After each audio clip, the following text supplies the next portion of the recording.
Aujourd'hui, à Fièrement Moi, je rencontre Barbara qui vient parler du deuil périnatal. Bonne émission!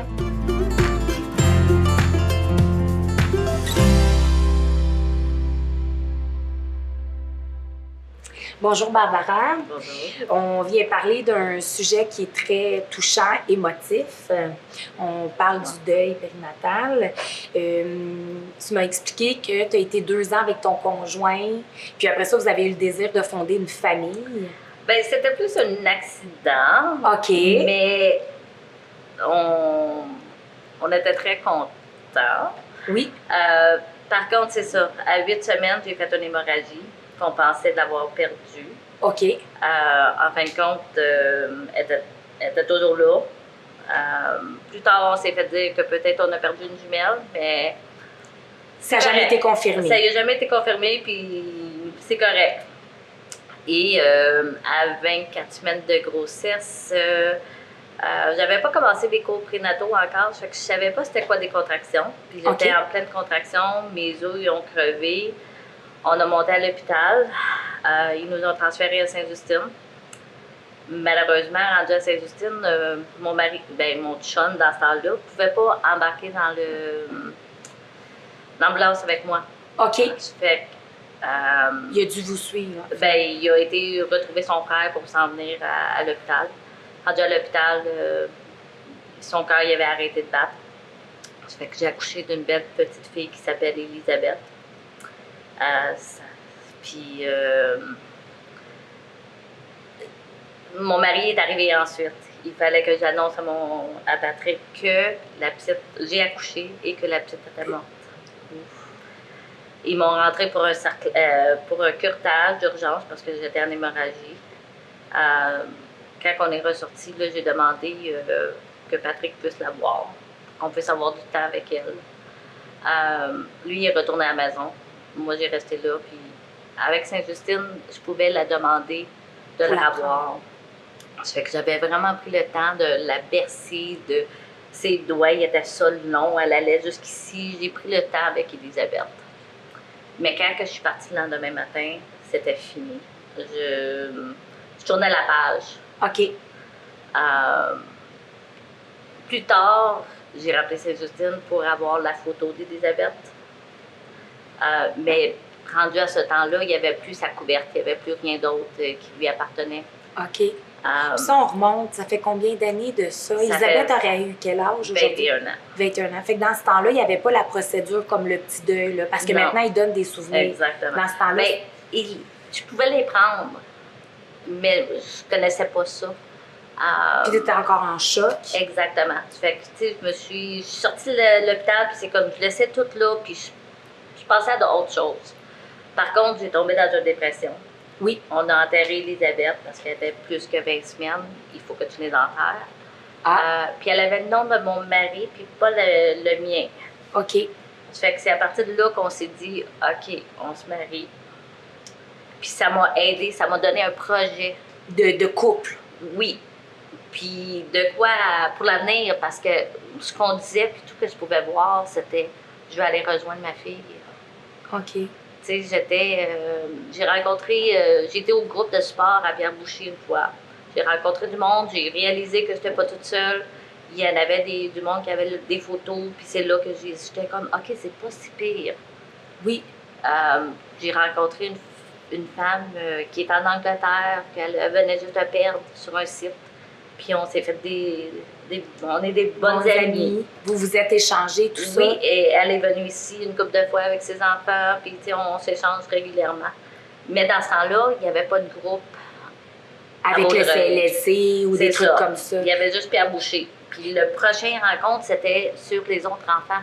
Puis nous autres, c'était pas dans nos projets, on n'était pas là. Ça fait qu'on n'avait pas retourné. Vous n'avez pas retourné. Est-ce que, avant de poursuivre, tu as mentionné que ton mari a quitté après? Ben, ton chum, qui n'était pas ton mari, à l'époque, a quitté la chambre. Ouais. Il a quitté parce que pour lui, c'était une façon de... Il avait trop mal ou... Non, c'est que dans ce temps-là, le mari ne restait pas à l'hôpital avec la... OK, c'était pas comme aujourd'hui, là, que le mari reste à l'hôpital avec la femme, parce que veux pas, tu as eu une hémorragie aussi. Fait que c'est éprouvant, une hémorragie, c'est dur sur le corps, là. Oui, effectivement. Puis t'es sortie rapidement. Le lendemain, après un accouchement, c'est quand même assez rapide. Oui, effectivement. Mais... C'était ça. C'était ça. Dans ce temps-là, c'était comme ça. Exactement. Puis tu sais, t'étais sûre avec les autres maternités que t'attendais les bébés broyés, puis c'est comme, mentalement, tu veux... T'avais hâte de partir, c'est finalement. Ça, exactement. Parce que là, tu vois les autres petits bébés naissants, la joie. Oui, puis beaucoup de joie, puis nous autres, c'est la peine. C'est la peine, la douleur. Tu sais, puis on savait pas. On a fait l'autopsie, puis elle était parfaitement formée. On savait pas pourquoi. Pourquoi c'est arrivé? Fait que, mais ça y a renforcé notre couple. T'sais, on a passé à travers de ça ensemble parce que je suis convaincue qu'Élisabeth, elle aurait été née à ce terme-là de vivante ou plus tard vivante, moi et Patrick, on ne serait pas ensemble aujourd'hui. OK, puis pourquoi? Passer à travers d'un deuil de ton propre enfant, ça crée des liens. Soit, on dit souvent, les épreuves, c'est soit qu'on se laisse. C'est ça. Ou qu'on vient plus fort. Comment vous avez fait de passer à travers ça pour devenir un couple soudé? Bien, on s'est soutenus surtout. Oui. Ma première réaction quand on a perdu Elisabeth, c'est que non, moi je veux aller voir ma mère. Je veux être avec ma mère, je veux être avec ma famille. Puis finalement, on a resté ensemble. Oui. Il a fallu qu'on retourne à l'appartement. Ça nous a pris à peu près une semaine avant de retourner, mais on était quand même assez sencheux qu'on s'en allait faire la chambre, la petite. OK, fait qu'elle n'était pas encore faite. Non. Mais le Moïse était là, les livres étaient là. Vous étiez prête, mais c'était pas terminé. C'est ça. Mais on a fait face ensemble, on a été vider l'appartement. On s'est entretenus. Il était là pour m'écouter, j'étais là pour l'écouter. Il y avait plein de monde qui nous disait t'es jeune, tu vas en avoir une autre. Ou il y avait une malformation, c'est pour ça que tu l'as perdu. Mais c'était pas vrai. Puis à quelque part, tu te dis, même si j'en veux d'autres, c'est elle que je veux. Ben, exactement. Mon mari disait souvent, c'est pas un chien. Ouais. C'est pas aussi facile à remplacer. Là, puis même à ça, un chien, c'est douloureux aussi. Oui. C'est quelque chose qu'on a créé ensemble. C'était elle. Puis après cet événement-là, comme tu m'as mentionné tantôt, vous n'aviez pas l'intention nécessairement d'en avoir d'autres. Vous étiez dans la phase de reconstruction de votre couple. Oui. Puis on a commencé à organiser le mariage. Exactement. Puis on s'est mariés au mois de septembre, mais au mois de mai, avant ça, on a su que j'étais enceinte de nouveau. Puis là, comment qu'on se sent? Jusqu'au point de 24 semaines, on était très nerveuses. Oui. Après 24 semaines, on sentait mieux. J'étais quand même surveillée par le docteur. Le but, c'était que j'atteigne 32 semaines pour être capable de coucher à l'hôpital proche de la maison. Puis à partir d'à peu près 28 semaines, ils m'ont arrêté de travailler à 20 semaines. OK. On s'est mariés, j'avais 24 semaines, le même nombre que j'ai perdu d'Elisabeth. Oh. Mais, tu sais, peu importe ce qui arrivait, moi et Patrick, on s'est dit, on ne stresse pas. C'est un bel événement. On a remercié notre fille, Elisabeth, de nous avoir amenés à ce point-là. Oui. Puis un autre futur bébé qui s'en venait. Tu sais, on était très heureux. Vous étiez comme dans le lâcher-prise un peu, si je pourrais dire. Oui. Est-ce que tu as eu une belle grossesse comme à Elisabeth, à ce bébé-là? J'ai jamais eu une belle grossesse. OK. Même à Elisabeth, ça a été dur. Ben, c'est ça, avec l'hémorragie, le stress avec la deuxième grossesse. Puis Cynthia est née à 34 semaines. Wow! Fait qu'elle était prématurée. Oui. Mais elle a eu des stéroïdes pour développer les poumons. Elle était bien en santé, heureusement. Puis comment qu'on sent on sent qu'il y a des contractions, tout ça, on doit encore avoir la peur d'accoucher puis que le petit cœur arrête de battre? Ben, c'était juste des papillons que j'avais. OK. C'était pas des grosses contractions. Fait que même là, j'étais comme, OK, c'est quoi des contractions? T'sais, oui, je l'ai vécu avec Elisabeth. Mais, tu sais, je me rappelais pas ben, j'étais pas sûre que c'était ça. Tu sais, je connaissais pas ça. Puis, c'est ça. Heureusement, Cynthia est venue très en santé. Oui. Après ça, on a déménagé dans le coin de Vaudreuil-Soulanges, puis on a vu un docteur, puis c'est lui qui nous a annoncé que j'ai un col incompétent. Ah! Fait que mon col, il se dilate à rien. À 12 semaines de grossesse, il faut que j'aille un cerclage pour garder les bébés. OK. Fait que là, 2001, on était enceinte de nouveau. On a eu le sarclage. Fait que ça, c'était... Là, finalement, on savait pourquoi on a perdu Elisabeth. Fait que ça devait être un peu sécurisant. Oui. Puis avec le sarclage, on savait, OK, c'est beau, on est correct, on sait c'est quoi. Puis on en a une en santé. Exactement. Puis Zachary est né à 36 semaines. OK. Fait que... Là, ça prenait plus, c'est... Ouais. Ça m'allongeait la grossesse, le bébé était en santé. Zachary a maintenant 17. Wow. Cynthia a 19. Puis après ça, on voulait un troisième. Vous avez voulu avoir une grosse famille. Ouais, c'était 3 notre chiffre. OK. Fait qu'on s'est réessayé. Puis on a amené Cynthia avec nous à l'échographie pour voir si elle allait avoir un petit frère ou une petite sœur. Elle avait 5 ans. Pour faire dire qu'il n'y a plus de cœur. Oh. Le battement, il a arrêté. Ça faisait une couple de semaines. Puis le bébé est âgé de quel âge maintenant? Il était à 20 semaines. À 20 semaines de grossesse. Ouais. Oh. Fait que Patrick et moi passés par là une deuxième fois. On a Cynthia avec nous qui comprend absolument rien. Mes parents sont venus chercher Cynthia. Ils m'ont laissé dans la chambre avec ma mère, où je me suis vidé le cœur. Oui. Après ça, ils sont partis avec Cynthia, puis moi puis Patrick, cette fois-ci, il est resté tout le long avec moi. Parce que là, vous saviez que le cœur était bas, il fallait aller à l'hôpital. Ben, j'étais à l'hôpital. OK. Oui, pour faire l'échographie, vous étiez déjà à l'hôpital. Fait que, au début, ils m'ont dit on va te retourner à la maison puis revenir dans notre couple de jours pour qu'on te provoque. Puis j'étais comme non. Non, c'est là. C'est ça. Il fallait que je le fasse une deuxième fois. Puis non, il n'y avait pas question qu'il me retourne à la maison. Je ne pouvais pas faire face à ça. Non. Fait qu'ils m'ont provoqué. Moi, j'ai fait que dormir. OK. Puis j'ai eu beaucoup de regrets avec Elisabeth, que j'aurais dû prendre des photos avec elle dans mes bras, j'aurais dû garder son linge, j'aurais dû prendre des photos avec Patrick, avec elle. Oui. On n'a rien fait. Puis quand c'est arrivé avec Maxime, parce qu'on l'a vu à l'accouchement, c'était un petit garçon, j'ai fait que dormir. J'ai dormi, j'étais aux toilettes, OK, j'ai poussé, il est né, OK, c'est beau, j'ai dormi. Je me suis réveillée quand on a fait baptiser Maxime, Patrick l'avait dans ses bras. Je me suis rendormie, je me suis réveillée le lendemain matin, puis c'est comme, OK, moi, j'ai regardé, j'ai passé 5 minutes avec, puis c'est comme, OK, on s'en va. Fait que j'ai fait encore moins avec Maxime. Qu'avec Elisabeth. Exactement. Puis t'expliquerais ça comment? Je me protégeais. J'étais pas capable. Trop mal. Ah, vraiment. T'sais, quand tu passes à travers une fois, oui. C'est l'enfer. Là, je savais qu'est-ce que je m'en allais passer à travers encore. En plus. Fait que je me protégeais beaucoup. Qu'est-ce qui m'a aidé, c'est justement Patrick qui était toujours à mes côtés. Oui. Puis j'avais Cynthia puis Zachary à la maison qui me donnaient la volonté de continuer à vivre.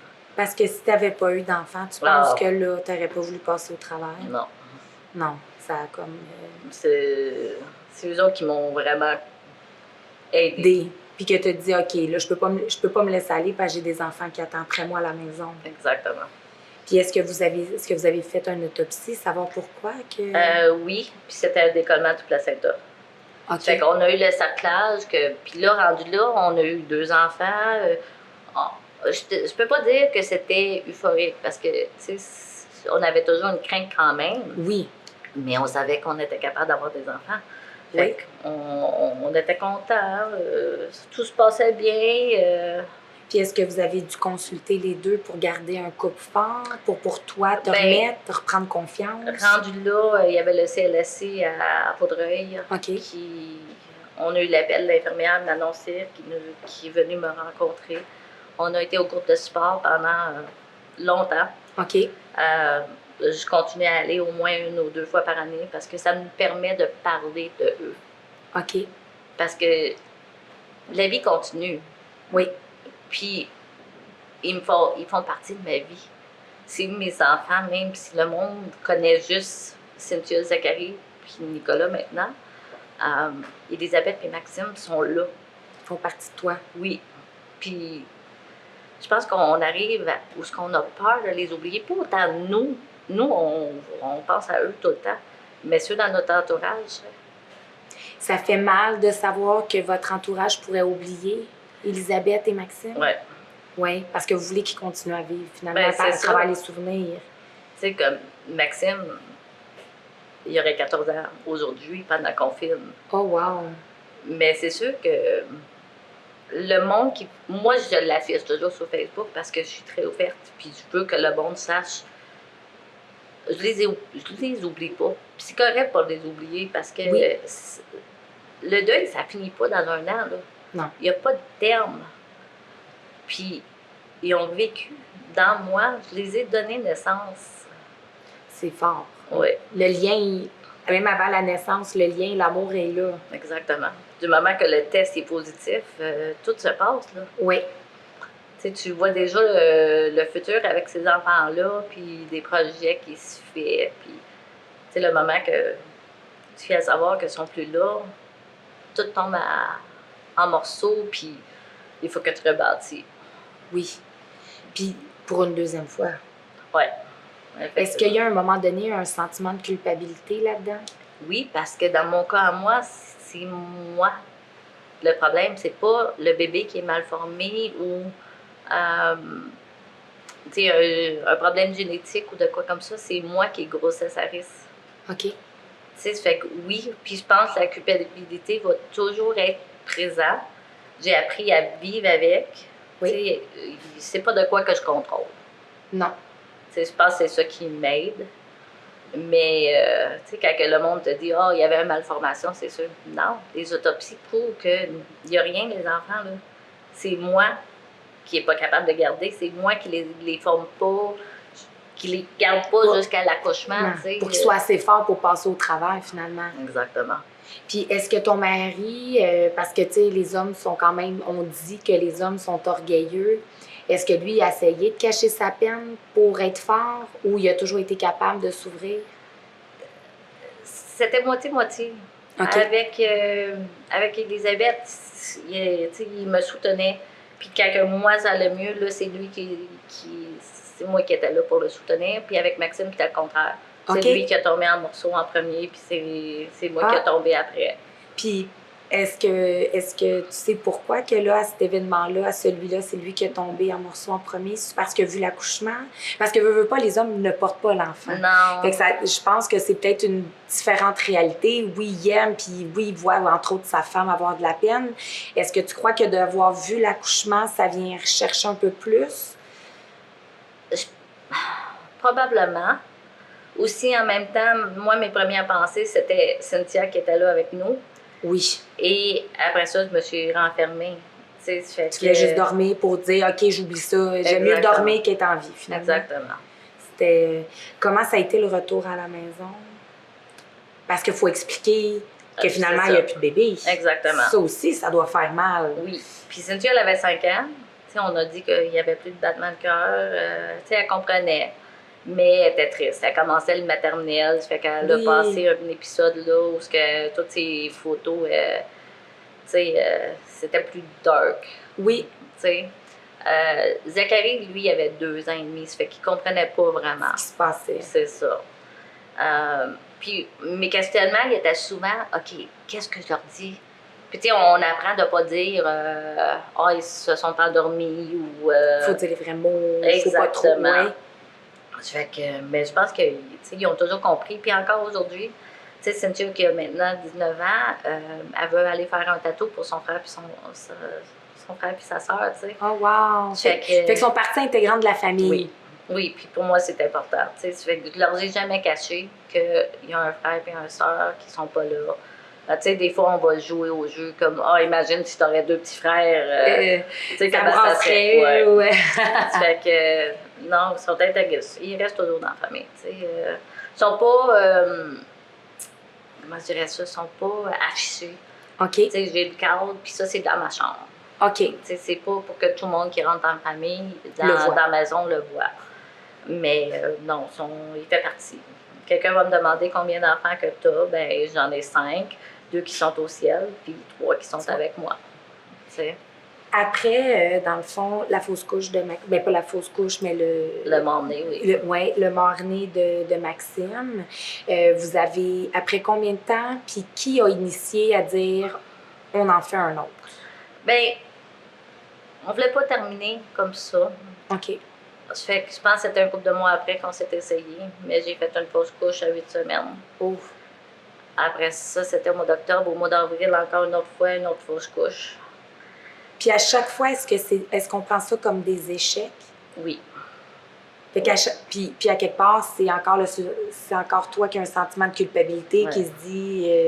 c'est moi qui les forme pas, c'est moi que je suis pas capable de les supporter. Est-ce qu'il y a un moment donné où est-ce que ton mari a dit « OK, regarde, on a deux beaux enfants santé, on arrête ça là? » Ben lui était encore dans le moment où il disait « on va l'avoir notre troisième ». Puis c'est là qu'après la deuxième fausse couche qu'on l'a regardé puis là « OK, attends, là, oh. C'est trop dur physiquement, c'est trop dur mentalement. » Ah oui. Fait qu'on a pris, tu sais, au début, c'était on prend l'été, on y pense pas. Oui. Après ça, c'était OK, on prend un autre 6 mois. On a pris 2 ans en tout pour pas y penser. 2 ans, puis pour reformer le cocon, la confiance. Tu sais, être sûr que les puis enfants la santé vont mentale bien. aussi, parce que ça gruge beaucoup là-dessus aussi, là. On essaie de fonctionner, mais ça reste dans la tête. Effectivement. Puis c'est pour ça que le groupe de support m'a aidé beaucoup. Je suis venue à réaliser que qu'est-ce qui est bon pour mes enfants, c'est qu'est-ce qui est bon pour moi. Oui. Fait que si moi, je m'affiche pas pour la perte d'Élisabeth puis Maxime, tu sais, je cache à eux autres. Oui. Puis moi, je me sens pas bien là-dedans. Parce que t'as pas affiché au début, ça? Dans les... Autant. Non. Il y avait certains... Tu sais, plus peut-être un petit groupe. Mais tu sais, le monde, il avait déjà passé à d'autres choses. Oui. Tu sais, quand on s'est mariés, j'avais comme décoration pour les bonbonnières, c'était un pot de bébé avec les bonbons, puis un petit ange. Fait que ça représentait le bébé qui s'en venait, puis Élisabeth. Mais c'est juste certaines personnes qui comprenaient c'était quoi la signification, tu sais. Est-ce que tu t'es déjà fait dire, faudrait que tu passes à autre chose? Ah, souvent. Ça fait mal. Oui. Ça fait très mal. Puis ça aurait été quoi le mot plus rassurant? Parce que des fois, nous, quand on vit pas ça, on va essayer de porter notre appui, puis on a de la maladresse, on dit des mots que finalement, ils blessent plus que si on ferait juste écouter. Mais c'est l'écoute. OK. Une collègue au travail m'a amenée dehors et elle me dit « Regarde, je sais pas quoi te dire, mais je suis là pour t'écouter. » Oh wow. Puis ça, c'était le plus beau cadeau que quelqu'un pouvait me faire. C'est ça qu'il faut faire, finalement. Faut pas essayer de trouver des mots. Non, parce que les mots, ça va pas nous aider. C'est de parler d'eux autres qui nous aident. C'est de dire leur nom.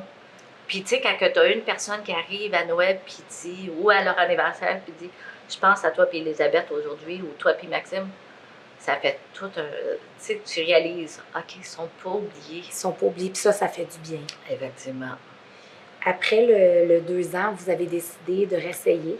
Ben c'est ça. Puis on a dit, on a le couple, on est heureux. Si ça arrive, ça arrive. Puis sinon, ben ça n'a pas été voulu, puis c'est correct aussi. Fait que, tu sais, les mois passaient, puis il n'y a rien qui se faisait. Puis on n'était pas triste. On était quand même serein dans notre décision, parce que, encore là, si lui aurait voulu, puis moi, j'aurais pas voulu... Ça n'aurait pas... Exactement, ça aurait causé des frictions dans le couple. Oui. Oui. Ça fait qu'on s'est dit, si ça arrive, ça arrive. Puis 2 ans plus tard, au moment où je calculais, puis je suis comme, OK, je vais avoir 39 ans par le temps que j'accouche. Non, on oublie ça. Ça n'a pas marché, c'est correct. Puis ce soir-là, j'ai dit à mon mari, je vais faire le rendez-vous au docteur, là, c'est correct. C'est fini. Puis 2 jours après, le test était positif. Oh wow! Ça fait que, rendu là... Parce qu'il passait le test positif. Il passait le test avant de faire la ligature. Non, pas du tout. C'est moi qui a décidé, je vais faire le test, puis après ça... Puis finalement, il était positif. Exactement. Et là, ça a dû... ça l'a fait quoi comme émotion? Il est resté surpris, oui, effectivement. joyeux, mais inquiet. Toutes. On avait toutes les émotions, là. On était heureux. On croisait nos doigts. Tu sais... on a eu le surclasse à 12 semaines, tout se passait bien. Ils m'ont donné des anticoagulants pour être sûr que j'avais pas un décollement du placenta encore. Tu sais, on avait tout dans notre faveur. J'étais bien suivie à Sainte-Justine. Cydia, elle nous a voulu un petit peu de ne pas venir voir l'échographie. Oui. Mais on ne voulait pas la mettre dans une situation où si on aurait eu des mauvaises nouvelles encore. Oui. Puis elle était rendue à 12 ans, rendue là. Fait que là, ça a été trop... C'est ça. Ça fait que, mais les deux enfants, c'était le concours. Est-ce que ça va être un petit frère ou une petite sœur? Puis on a su que c'était un petit garçon. Ça fait qu'on a tout refait. Ils m'ont arrêté de travailler tout de suite à 12 semaines. Ça fait que j'étais en congé. Fait que pour être sûr, fait que dans le fond, tu avais vraiment toutes les protections pour être sûr de le mettre à terme. Exactement. Puis tu as accouché à combien de semaines, de Nicolas? À 39 semaines. Oh, wow!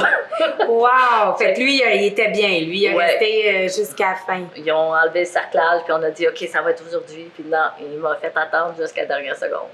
Si, comme mot de la fin, si tu avais quelque chose à dire à un couple que là, c'est difficile ou que la maman garde ça, ou si on a quelqu'un dans notre entourage qui vit ça, ça serait quoi pour toi le meilleur conseil? Trouver du monde qui a passé à travers. T'sais, maintenant, il y a de plus en plus de groupes de support. Oui. Ça aide. Il y a des sites aussi qui est là. Puis malheureusement, il y en a dans la famille à qui c'est arrivé. Oui. La semaine passée, j'ai une cousine qui a perdu à 21 semaines. Ça fait que, mais à cause qu'elle connaît mon histoire, elle ne gêne pas. Pour venir en parler. Exactement. Puis, est-ce que ça serait aussi de dire aux gens de ne pas avoir peur de parler d'eux pour pas qu'on les oublie? Effectivement. Parce que souvent, on a peur du jugement du monde. Puis le monde extérieur, souvent, ils ne comprennent pas. Ça serait de garder l'enfant en vie dans notre mémoire, en fait. Oui, effectivement. Puis c'est justement, on ne peut pas contrôler le monde à l'extérieur. Oui. Mais on peut contrôler qu'est-ce qui nous fait du bien. Puis sans fauter de qu'est-ce que les autres y pensent. Il faut se faire du bien. Exactement. C'est ça le plus important. Le plus important. Je te remercie énormément, Barbara. Merci beaucoup.